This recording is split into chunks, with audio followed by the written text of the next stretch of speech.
अकेली द्रौपदी ने आखिर पांचों पांडवों के साथ सुहागरात कैसे मनाए? द्रौपदी 5 पांडवों के साथ कैसे रहती थी? लेकिन क्या आप जानते हैं कि द्रौपदी का विवाह पांचों पांडवों से कैसे हुआ? द्रौपदी अकेली पांचों पांडवों के साथ अपना पत्नी धर्म कैसे निभाती थी? आप जानते होंगे कि हमारे हिंदू धर्म में एक स्त्री केवल एक ही मर्द के साथ सम्मान पूर्वक रह सकती है, और इसके बावजूद द्रौपदी ने कैसे पांचों पांडवों के साथ अपनी सुहागरात मनाई थी, और इसके अलावा क्या क्या है नियम बनाए गए थे? सभी सवालों के जवाब दोस्तों आज हम आपको इस वीडियो के जरिए देंगे। तो चलिए वीडियो को शुरू करते हैं। सबसे पहले तो हम ये जानते हैं कि आखिर द्रौपदी की शादी उन पांचों पांडवों से कैसे हो गई।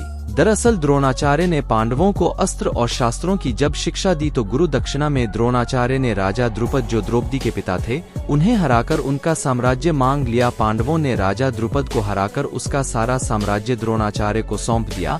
द्रोणाचार्य ने अपना अथाह साम्राज्य द्रौपद को वापस कर दिया और आधा साम्राज्य अपने पुत्र अश्वत्थामा को सौंप दिया। इसके बाद राजा द्रुपद ने अपना बदला लेने के लिए पुत्र प्राप्ति के लिए एक यज्ञ रखा।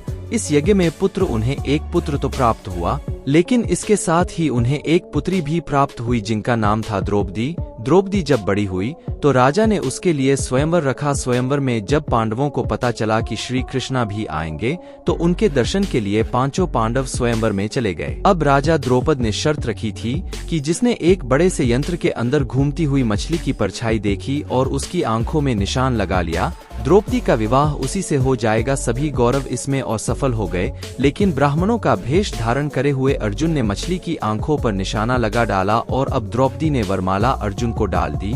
स्वयंवर के बाद जब पांचों पांडव द्रौपदी को माता कुंती के पास लेकर गए तब पांडवों ने अपनी माता कुंती को आवाज लगाई कि माता देखो आज तुम्हारे लिए भिक्षा में क्या लेकर आए हैं। माता कुंती ने बिना देखे ही कह दिया कि तुम पांचों पांडव भिक्षा आपस में बांट लो। उनके इस आदेश को सुनकर सभी पांडव चुप रह गए।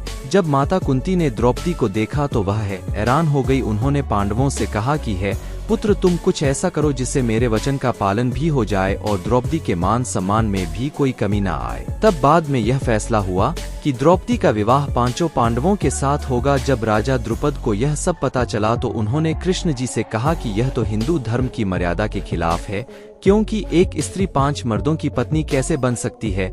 महावेद व्यास ने बताया कि यह सब भगवान शिव ने ही द्रौपदी को पिछले जन्म में वरदान दिया था और भगवान शिव के इस वरदान की वजह से ये समस्या पैदा हुई है। जब पांचों पांडवों से शादी तय हुई तब सबसे पहले देगा युधिष्ठिर के साथ हुआ और पहली सुहाग रात द्रौपदी ने युधिष्ठिर के साथ मनाई थी। उसके बाद उसकी दूसरी शादी हुई भीम के साथ और उसी तरह द्रौपदी ने अपनी दूसरी सुहागरात भीम के साथ मनाई और ठीक उसी तरह अर्जुन नकुल और सहदेव के साथ द्रौपदी का विवाह हुआ। अब आप सोच रहे होंगे कि एक स्त्री इतने मर्दों के साथ कैसे सुहागरात मना सकती है।